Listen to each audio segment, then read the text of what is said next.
Today we're going to go over why do influencer marketing deals always take such a long time to close. I have experienced this a lot because with a lot of companies I have been in touch with and working with, even if I give them really good deals and something that is 100% risk-free for them, it still takes them a really long time in order to make a decision, at least 2 weeks before they pay the invoice. The reason why is because this isn't really a problem for them. But you have to frame it like it's a problem. A lot of influencer marketing agency owners, what they do is that they just frame this as a nice to have, and they just do a bunch of marketing and they just wait for inbound leads. Outbound, a lot of the time you're going to have to educate the people you are messaging and frame this entire influencer project as a problem. Hey, you are finding really bad creators and it's wasting your budget, and you could be spending this budget on people who are good at getting you money. Hey, your ads have been horrible. Your competitors are taking your market and you're losing a lot of sales. Your performance has been bad. And what you need to do is you need to do influencer marketing because that's the next big thing now. That's how you have to frame things. Stop trying to frame things as, oh, yeah, I should do some influencers. We could add an extra 10 to your campaign and we can promise you get these type of good results.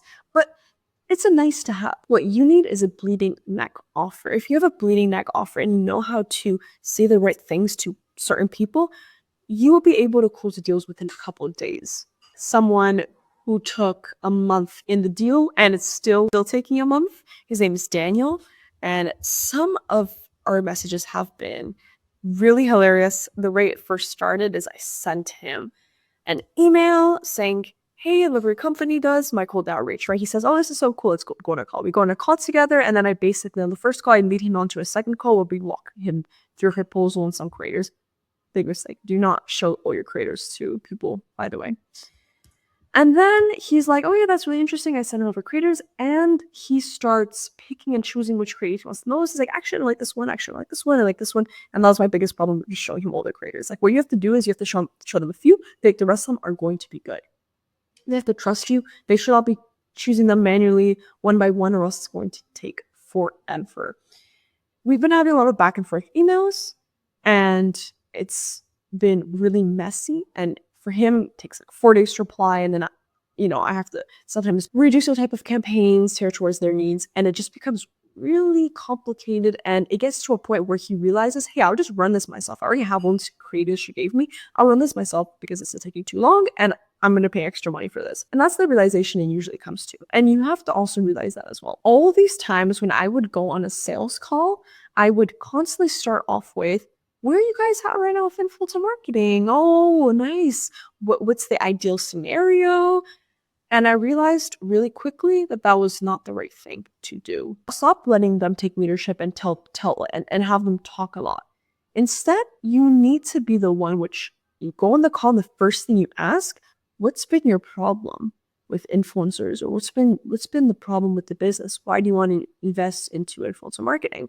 And when you change things up and frame it like that, then it will be a lot more easier to sell this type of offer a lot more quicker and also even get more money from it. Sending proposals also all the time is not always a good thing. And you also have to really watch out on what you put your proposal. My proposal, the way it looks, it just has a simple first page, and then the number one thing it has when you go on the next page is the problems and our solution towards those problems. Those are the main points we're trying to hit on because we want to frame this as a problem. It's not a nice to have. If you guys want, I can share over my proposal template that I've been sending, and companies, a lot of companies, they all get back to me and they never really ever ghost me from this proposal because it's so logical. If you guys want to have this proposal template, I'm more than happy to send it over to you guys.